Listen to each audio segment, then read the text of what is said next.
कोई भविष्य की होती हैं। उस समय ना अच्छी सुननी है ना बुरी सुननी है, क्योंकि हमारा लक्ष्य भजन है, बातें सुनना नहीं है। जो मन बातें हमारे सामने पेश करे तो यतो यतो निश्चरति मनश्चंचलमस्थिरम ततस्ततो नियम्य तदात्मन्येव वशं नयेत।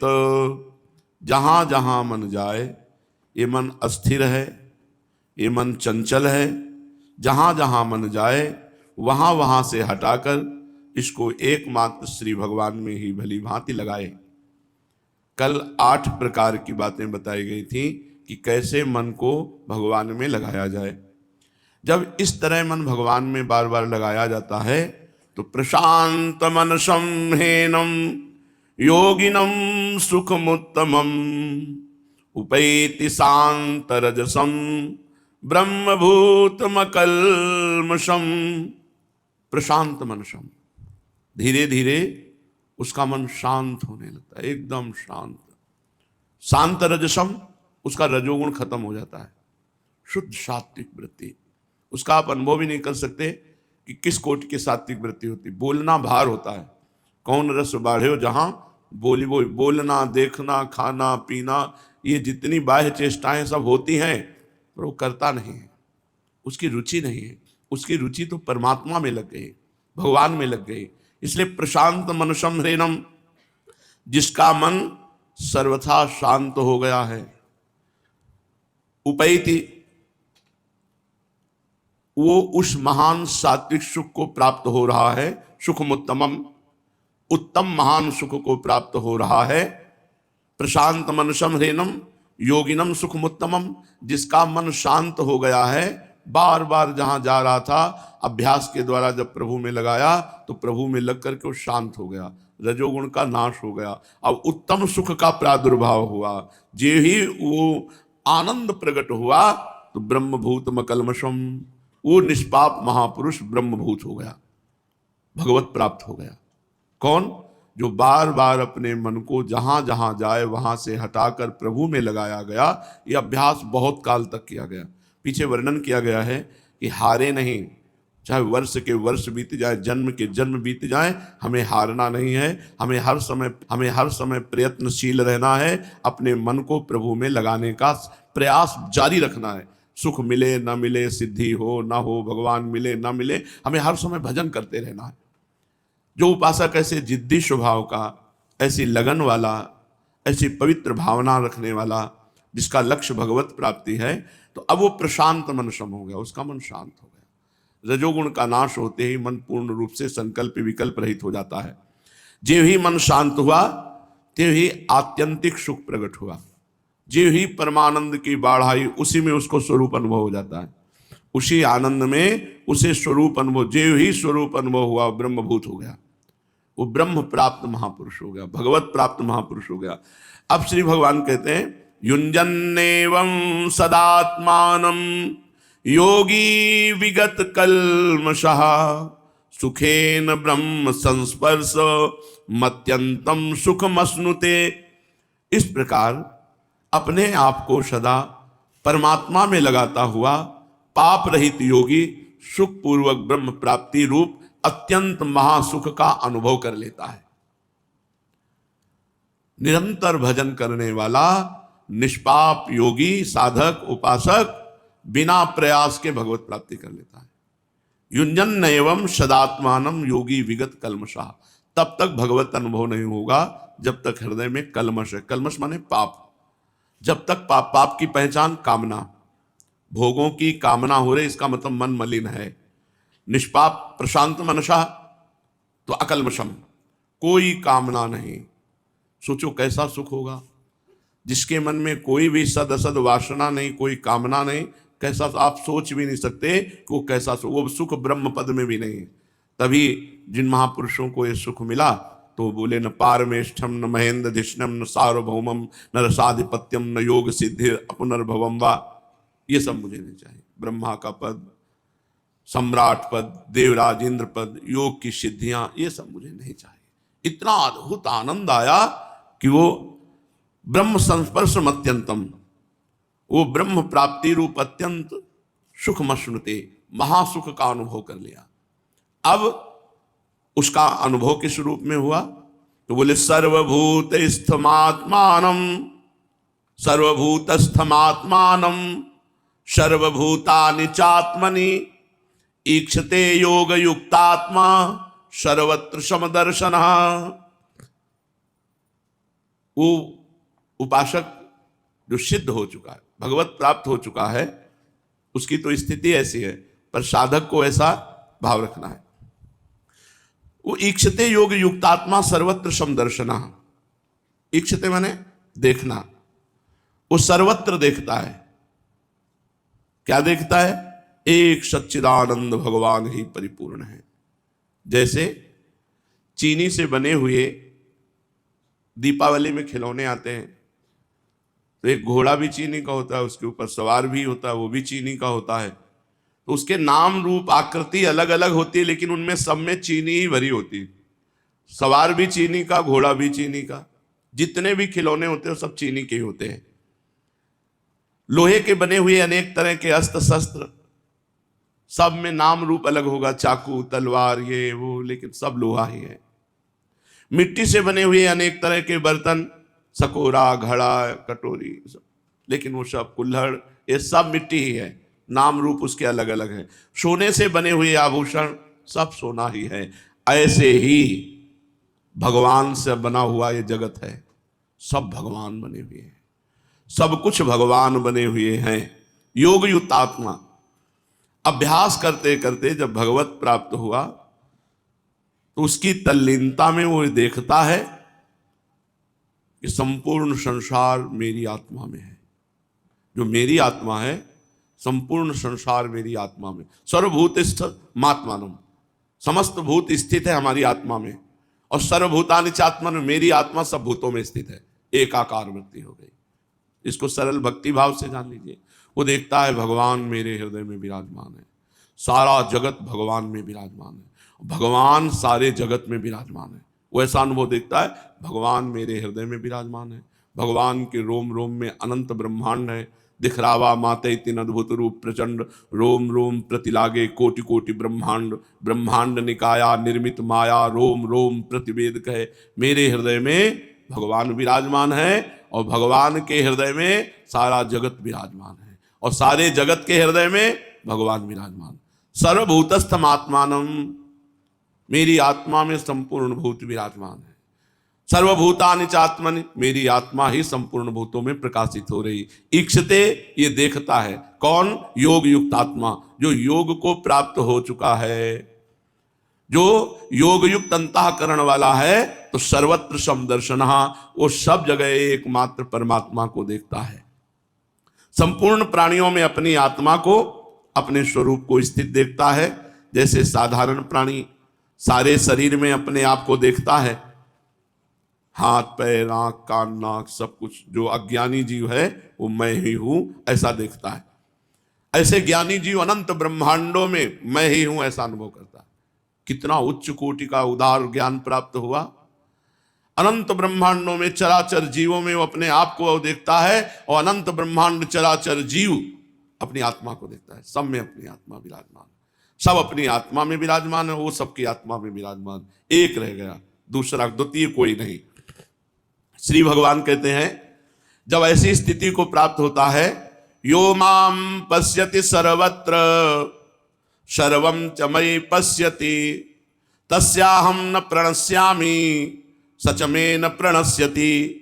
जो भक्त सर्वत्र भगवान को देखता है, ये साधक को अकल लड़ानी पड़ती है कि सब में भगवान है, लेकिन जो भजन करते हुए निष्पाप हो गया है, भगवत प्राप्त हो गया है, उसको सब देखो। गोस्वामी तुलसीदास जी कह रहे हैं, जड़ चेतन जग जीव जत सकल राम मैं जानी, बंदों सबके पद कमल सदा जोरी जुग पानी। सिय राम मैं सब जग जानी, करऊं प्रणाम जोरी जुग पानी। सारा जगत भगवान का स्वरूप। यो माम पश्यति सर्वत्र, जो भक्त सब देश काल वस्तु व्यक्ति पशु पक्षी देवता यक्ष राक्षस पदार्थ परिस्थिति घटना सब में श्री भगवान को देखता है। यो माम पश्यति, माम माने भगवान अपने आप को कह रहे हैं, जो मेरे को सर्वत्र देखता है। जैसे ब्रह्मा जी जब बछड़ों और ग्वाल बालों को चुरा करके ले गए, दसम स्कंद भागवत में लीला आती है, तब भगवान श्री कृष्ण स्वयं बछड़े बने, ग्वाल बाल बने।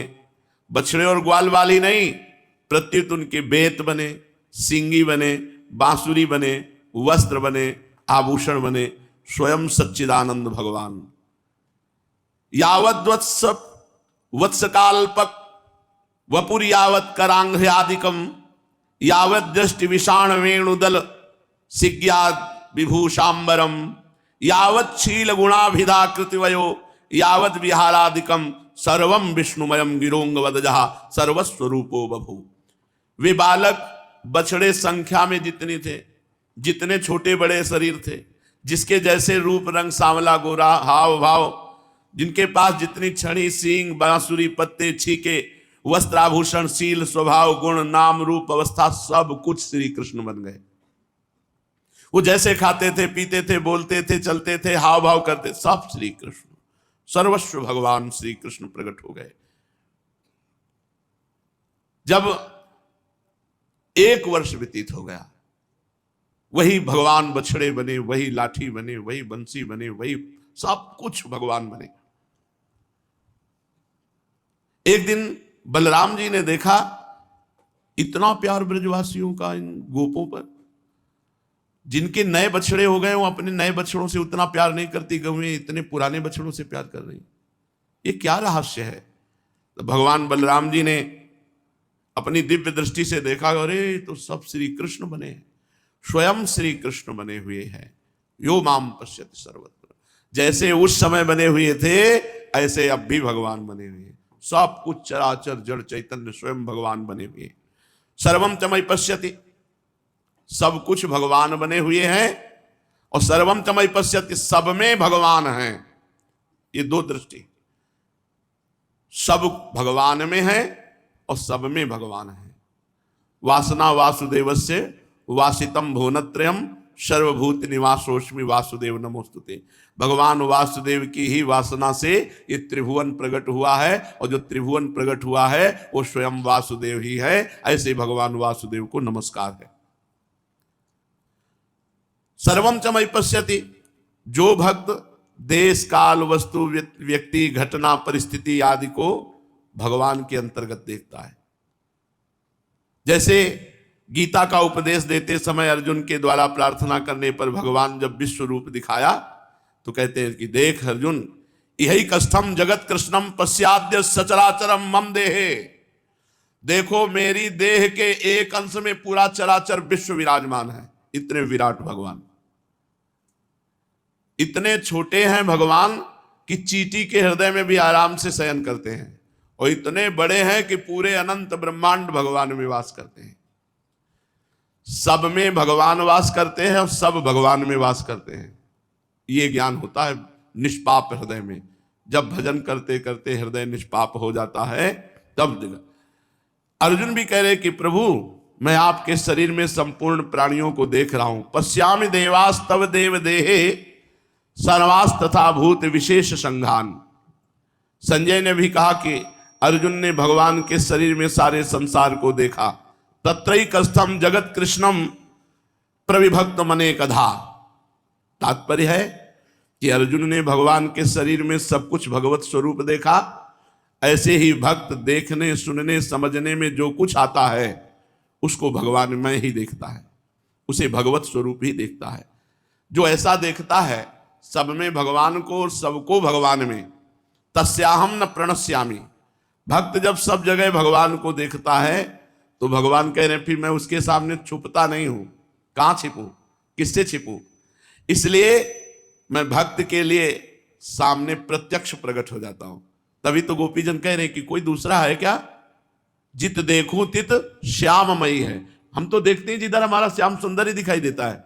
सब कुछ आकाश से लेकर नीचे जो भी चराचर देखती हूं सब श्याम सुंदर। भगवान कह रहे हैं मैं उसके सामने फिर अदृश्य नहीं होता, उसके सामने प्रकट हो जाता हूं। तस्याहम न प्रणश्यामी सच में न प्रणश्यति। जब भक्त भगवान को सब जगह देखता है तो भगवान भी हर समय भक्त के समीप रहते हैं। भगवान भी जैसे, ये भगवान का एक व्रत है, आप जैसे भजोगे वैसे वो भजेंगे। जब वो सर्वत्र भगवान को देखता है तो भगवान सर्वत्र उसके साथ रहते हैं। भगवान कभी भक्त से अदृश्य ही नहीं होते, अलग ही नहीं होते। भगवान का ये नियम है कि जो जिस प्रकार भगवान की शरण लेता है, भजन करता है, उसी प्रकार भगवान, ये यथा माम प्रपद्यन्ते तास तथैव भजाम्यहम्। तात्पर्य है कि भक्त सब कुछ भूल कर केवल भगवान में तन्मय होकर सर्वत्र भगवान को देख रहा है तो सब कुछ भूल कर भगवान उसी के पीछे पीछे घूमते हैं, उसके साथ साथ घूमते हैं। जहां जहां मेरा भक्त चरण रखे वहां वहां रखो हाथ, पीछे पीछे मैं फिरूं, कभी न छाड़ू साथ। भगवान भक्त से घुल मिल जाते हैं, भगवान बात करते हैं, भगवान खेलते हैं, भगवान हंसते हैं। केवल दर्शन ही नहीं, भजन बढ़ाओ। जितना अधिक भजन करोगे, पहले तो पाप नष्ट होगा, जलन पैदा होगी, कुछ समझ में नहीं आएगा, कोई सुख अनुभव में नहीं आएगा।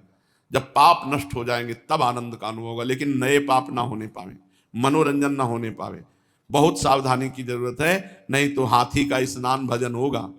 हाथी का स्नान, हाथी को खूब नहाया धुलाया, सूंड से धुल लिया, ऊपर डाल लिया, अब दिन भर माला चलाए और शाम के पाप कर बैठे, मनोरंजन कर बैठे, सब खत्म हो गया। जो आपका अध्यात्म भाव बढ़ने वाला तो फिर वहीं दब गया। फिर दिन भर भजन करो, फिर पाप कर लो, 50 वर्ष ऐसे हो जाते हैं और उसे आत्मानंद का, भगवदानंद का अनुभव नहीं होता। श्री भगवान कहते हैं जो सर्वत्र मुझे देखता है, जो सब में मुझे देखता है और मेरे में सबको देखता है, वो उसकी दृष्टि से मैं कभी ओझल नहीं होता और मेरी दृष्टि से वो कभी ओझल नहीं होता।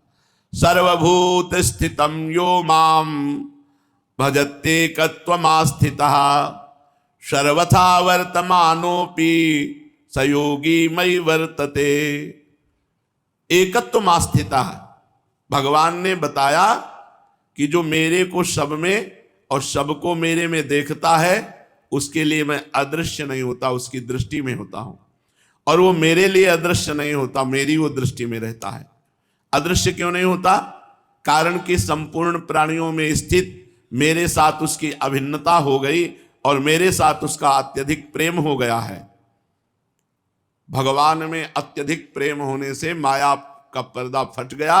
अब जिधर देखे श्यामा श्याम, श्यामा श्याम, श्यामा श्याम के सिवा कुछ अनुभव में ही नहीं आता। इसीलिए प्रेमी जन कहने लगते प्रिय मूर्ति नयनन बसे, ऐसा लगता है पुतरी ही बदल गई, श्यामा श्याम पुतरी बन गई। तो जिधर वो देखता है श्यामा श्याम नजर आता है। भक्त की, सिद्ध भक्त की ऐसी स्थिति होती है, साधक को मान्यता करनी पड़ती, मानना पड़ता है सब में श्यामा श्याम है, सब में प्रभु हैं, ऐसा मानकर बर्ताव करो।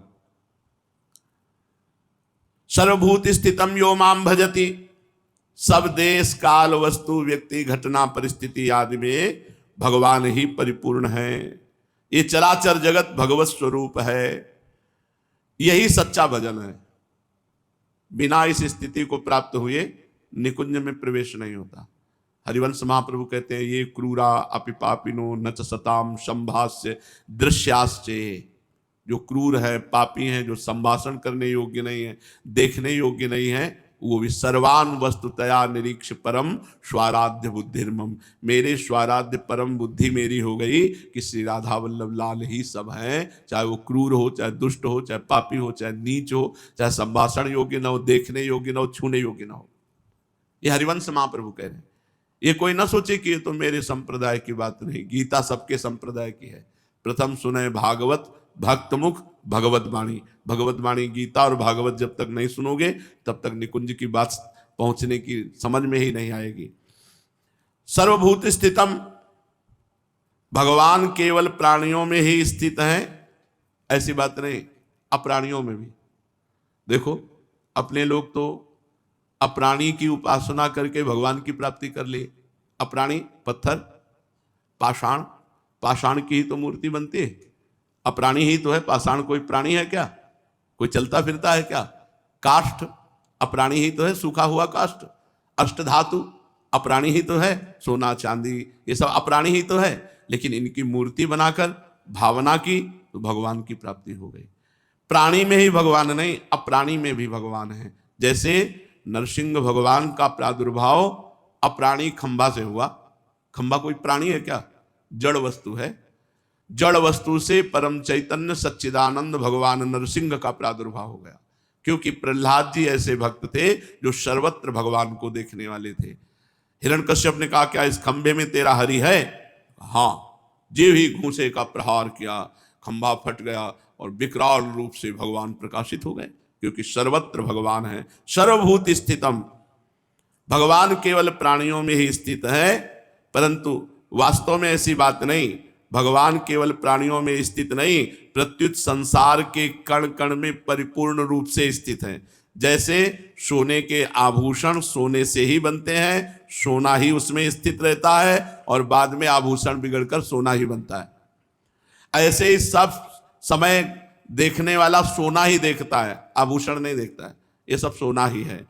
ऐसे ही स्त्री पुरुष जड़ चैतन्य ये सब स्वयं भगवान बने हुए हैं, स्वयं भगवान।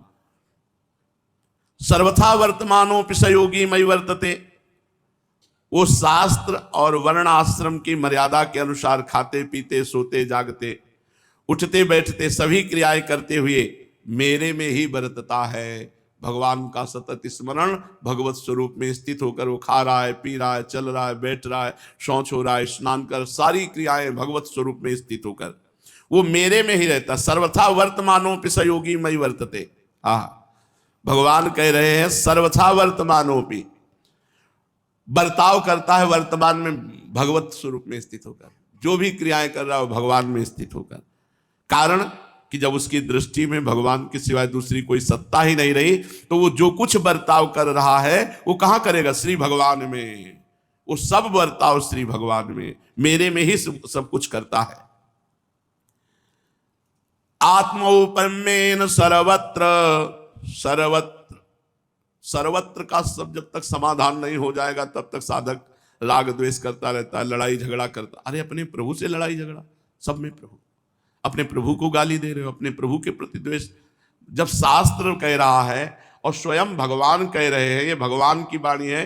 ऋषि मुनि जो कहते हैं वो भगवान जो अनुभव कराते हैं, यहां तो स्वयं भगवान कह रहे हैं, सब में भगवान है। आप भगवान समम पश्यति यो अर्जुन सुखम वा यदि वा दुखम सयोगी परमो मतः आत्मोपम्येन सर्वत्र समम पश्यति यो अर्जुन।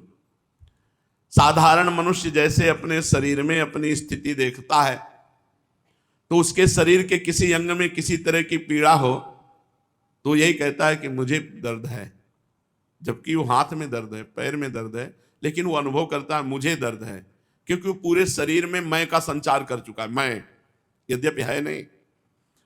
जैसे अज्ञानी मनुष्य अपने शरीर को प्यार करता है, कहीं भी चोट लगे तो सीधे उसको चोट लगती है, ऐसे ही सब प्राणियों में प्यार। चराचर जगत में सब दूसरे को पर दुख द्रवै सो संत पुनीता, जो दूसरे के दुख को देखकर द्रवित हो गया। जैसे अपने हाथ में पीड़ा तो अपनी पीड़ा, ऐसे दूसरे को पीड़ा तो अपनी पीड़ा। सब में भगवान विराजमान है, सब में प्रभु विराजमान है, और प्रभु हमारे प्राण प्यारे हैं तो मेरे प्रभु को कष्ट है, मेरे प्रभु, ऐसी भावना। प्राणियों में भगवान को समान देखने वाला भक्त सभी प्राणियों का समान रूप से सुख चाहता है। इसलिए हमारा धर्म जो हित धर्म है वो प्रधान वृत्ति रखता है, सुख देवे को चावचित सब सो हित निष्काम। सबसे निष्काम भाव स्वयं रखकर, स्वयं से कोई चाह नहीं, लेकिन उसके सुख देने की भावना है। ये हमारा धर्म है। नाम वाणी में निरंतर चित्त लगा हुआ है, सुख देवे को चावचित सब सो हित निष्काम। या सुधर्म हरिवंश को नाम गिरा विश्राम। या तो नाम जब चल रहा है, या चतुरासी जी चल रही, वाणी जी चल रही है, और व्यवहार में सबको सुख देने की भावना। किसी भी संप्रदाय में किसी भी भाव से यदि जगत से मुक्त होना चाहते हो तो सब में भगवान को देखना है, सबको सुख देने की भावना रखनी है। परहित सरिस धर्म नहीं भाई, दूसरे को सुख देने के बराबर कोई धर्म नहीं है। उसके सामने कोई प्राणी दुखी आ जाए तो उसको ऐसा दुख होता है कि जैसे अपने शरीर में पीड़ा हो, अपने शरीर में पीड़ा हो तो लगता है कैसे दुख दूर करूं। अब कोई उपाय नहीं है तो पीड़ा युक्त हो गया। ऐसे ही दूसरे के दुख को देखकर, हे भगवान मैं कैसे इसके दुख को दूर करूं, क्या उपाय करूं ये दुख निवृत्त हो जाए। अब उसको उपाय नहीं समझ में आ रहा है, इसलिए खुद दुखी हो रहा है। दूसरे के दुख से दुखी हो जाना ये महान संत का लक्षण है। पर दुख द्रवेश संत पुनीता, यही भगवान के प्रेमी भक्त का लक्षण है। सर्वत्र कहने का तात्पर्य है उसके द्वारा वर्ण आश्रम देश भेद संप्रदाय आदि का भेद न रखकर सबको समान रीति से सुख पहुंचाने की स्वाभाविक चेष्टा। पशु पक्षी वृक्ष लता स्थावर जंगम सभी प्राणियों की भी समान रीति से सुख पहुंचाने की चेष्टा, साथ ही साथ उनका दुख दूर करने का स्वाभाविक उद्योग। ये केवल भारत में ही है। ये भारत भूमि परम पवित्र है। यहाँ कीड़ा मकोड़ों की भी सुरक्षा की बात कही गई कि सब में, पशु पक्षी सब में। बाहर तो भक्षण करते हैं, यही आहार करते हैं, पशु पक्षियों का आहार करते हैं, कीड़े मकोड़े का आहार करते हैं। गाय भैंस सुअर कुत्ता पशु कुछ नहीं बच रहा, सब काट काट के खा रहे हैं। ये केवल भारत पवित्र देश है, इसमें जो दूषण आया है ये दूसरे देशों का अनुकरण करने से गंदी बातें आई हैं। ये परम पवित्र महान धार्मिक महान तपस्वियों का देश है भारत। देखो यहाँ क्या उपदेश भगवान अवतार लेकर कह रहे हैं, समस्त प्राणियों को सुख पहुंचाना, चाहे पशु हो चाहे पक्षी हो कीट हो पतिंगा हो वृक्ष हो, किसी को नहीं कष्ट देना, सबको सुख पहुंचाना। अपने शरीर के अंगों का दुख दूर करने की समान चेष्टा होने पर भी अंगों में जैसे भेद दृष्टि रहती है, रहना भी चाहिए। जैसे हाथ का काम पैर से नहीं किया जा सकता, अगर हाथ को हाथ छू जाए तो हाथ धोने की जरूरत नहीं, लेकिन अगर मलमूत्र के अंगों को छू जाए तो फिर हाथ रज लगा के धोने की आवश्यकता होती है। ऐसे ही हम व्यवहार तो करेंगे सब में भगवत भाव, लेकिन ये व्यवहार इसमें अंतर रहेगा। ऐसा नहीं सब में भगवत दर्शन करना है, पर बर्ताव यथा योग्य करना है। जैसे अपने हाथ से ही अपना हाथ छू जाए तो धोने की जरूरत नहीं, लेकिन अपने ही हाथ से मलमूत्र के द्वार छू जाए तो धोने की आवश्यकता होती है। ये परम पवित्र बुद्धि होती है। उसमें ये नहीं देखा जा सकता कि यार ये तो समदर्शी नहीं है क्योंकि ये तो ऐसा बर्ताव करता है। शास्त्र आदेश करता है, तस्मात् शास्त्रम प्रमाणम ते कार्य कार्यो व्यवस्थित हो, कार्य और अकार्य की व्यवस्था शास्त्र के अनुसार हो। बिल्कुल पक्का समझ लो, जब तक शास्त्र के अनुसार नहीं चलोगे सिद्ध नहीं हो सकते, भगवत प्राप्त नहीं हो सकते, पक्का। यह हमारा अनुभव है। एक शब्द भी शास्त्र के विरुद्ध अगर जीवन में है तो लड़खड़ा के तुम्हें मुंह भरा गिराएगा, और जब वो छोड़ोगे तब ऊपर चढ़ोगे। स्थिति बाई स्थिति अगर बढ़ना है तो शास्त्र की एक भी आज्ञा का उल्लंघन ना हो, संत सदगुरुदेव की एक भी बात का उल्लंघन ना हो, तो आप अध्यात्म की ऊंचाई पर चढ़ सकते हो। नहीं खाओ पियो मौज करो, अध्यात्म की ऊंचाई पर चढ़ना कठिन है। ऐसे ही शास्त्र और वर्ण आश्रम की मर्यादा के अनुसार सबके दुख में समान भाव रखते हुए भी स्पर्श अस्पर्श का ख्याल रखकर व्यवहार होना चाहिए। किसी की संभावना ही नहीं होनी चाहिए, सब में भगवान है। जैसे अपने शरीर के पवित्र पवित्र अंगों की रक्षा करने में, उनको सुख पहुंचाने में कोई कमी नहीं रखते, फिर भी पवित्र और अपवित्र की दृष्टि से जब अपवित्र स्थानों को अपने शरीर के छूते हैं तो पवित्र करते हैं। ऐसे हम व्यवहार में रहें। सुखम व यदि वा दुखम, अपने शरीर की उपमा से दूसरों के सुख दुख में समान रहने का तात्पर्य ये नहीं कि दूसरों के शरीर के किसी अंग में पीड़ा हो जाए तो वह पीड़ा अपने शरीर में भी आ जाए, ऐसा नहीं है। अपने को उसकी पीड़ा का अनुभव होने लगा, कैसे इसका दुख दूर करूं, हे भगवान क्या करूं, ये दुखी है, इसका दुख कैसे निवृत्त करूं। अगर ऐसी क्षमता आ जाए भगवान की प्राप्ति, और भगवान की प्राप्ति होने पर ऐसी क्षमता आ जाती है।